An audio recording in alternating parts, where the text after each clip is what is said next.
आज भी एमिति अनेक लोक अछंती जेउमाने कि नियमित भाव में गायत्री उपासना करुछंती किंतु सेमाने निज आशा अनुजाई सुफल पाई पारु नाहांती। फल गायत्री मंत्रर प्रचंड शक्ति उपरे सेमानक मनरे विराट प्रश्नवाची सृष्टि करुछि। हेले प्रकृत में निज साधना पथरे सेमाने काहींकि संपूर्ण रूपे सफल होई पारु नाहांती, काहींकि एहार पूर्ण लाभ उठाई पारु नाहांती।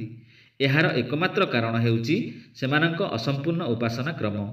जदि नियमित गायत्री मंत्र जप करुथिबा साधकर शरीर आ मन आध्यात्मिक साधना पाई उपयुक्त होई नथाए तो सेही साधक जेते गायत्री मंत्र जप करुथिले सुद्धा तार साधना संपूर्ण होई पारि नथाए।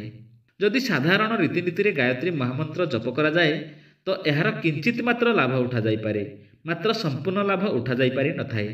तेबे एही मंत्रर पूर्ण प्रभाव प्रकटित हेबा पई व्यक्तिर चरित्र एवं मानसिकता बा विचार अत्यंत परिष्कार तथा पवित्र रहिबा आवश्यक एवं निजर भावना स्तर को अत्यंत उच्च कोटीर करी गढ़ी तोलिया पई यथासंभव प्रयत्न करने आवश्यक। जेमिति आमे कौनसी बिहन को पथुरिया माटी लगाई जेते परिश्रम कले भी सेथिरे गछटिए भल भावे बढ़ी पारि नथाए कि भल फल देई नथाए। मात्र सेई एका बिहन को जदि उर्वर माटी जत्नर सहित चाष करा जाए तो सेथिरु बाहारुथिबा वृक्षटी हृष्टपुष्ट भाव में बढ़ी अति उत्तम फल प्रदान करिथाए। एठारे बिहन समान, मात्र माटी रे पार्थक्य थिबारु पथुरिया माटी अपेक्षा उर्वर माटी रे ही भल फल अमल करा जाई पारिला। ठीक सेहीपरि समान गायत्री मंत्र को जड़े निकृष्ट व्यक्तित्व विशिष्ट व्यक्ति अर्थात जହାର चरित्र आचार व्यवहार एवं दृष्टिभंगी आदि निकृष्ट स्तर होइथाए सेपरि साधक जेते गायत्री मंत्र जप करुथिले सुद्धा सेही साधना संतोषजनक फल प्रदान करि पारि नथाए। अन्य पक्षरे सही एका गायत्री मंत्र को जदि कौनसी चरित्रवान इंद्रिय संयमी दयालु तथा पवित्र मना व्यक्ति जप करे नियमित उपासना करे तो सेही साधक निकृष्ट धरणर व्यक्ति अपेक्षा 100 गुण अधिक लाभ उठाई पारे। एका मंत्र एका विधान मात्र फल प्राप्ति रे विराट पार्थक्य। तेणु व्यक्तिर मानसिक स्तर पार्थक्य जोगु गायत्री मंत्र निकृष्ट स्तर साधक अपेक्षा उत्कृष्ट धरणर साधकटारे अधिक सुफल देइथाए।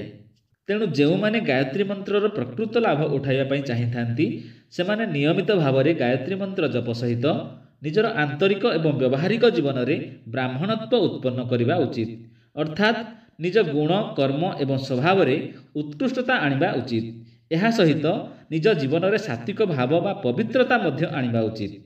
तथ्य अनुजाई जेउमाने अति जत्नर सहित गायत्री साधना करिसंती सेमाने आशा ठारू मध्य आहुरी अधिक सुफल पाई पारिसंती, किंतु जेउमाने केवल जप एवं ध्यान रे गायत्री उपासना को सीमित रखिसंती सेमाने भौतिक जीवन में किछि छोट छोट लाभ व्यतीत विराट धरणर लाभ उठाई पारि नाहांती।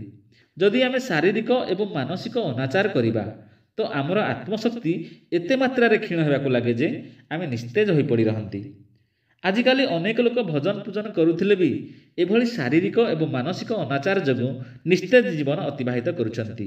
एमाने गायत्री साधना को सरल देखिकी ग्रहण तो करि नेउछंती, मात्र निज जीवन को शोधन करिवार कठिन प्रक्रिया सबुबेले निजको दूर रे रखिछंती। तेणु एभली स्थिति रे गायत्री साधनार फल प्राप्ति किभली संभव होई परिबो।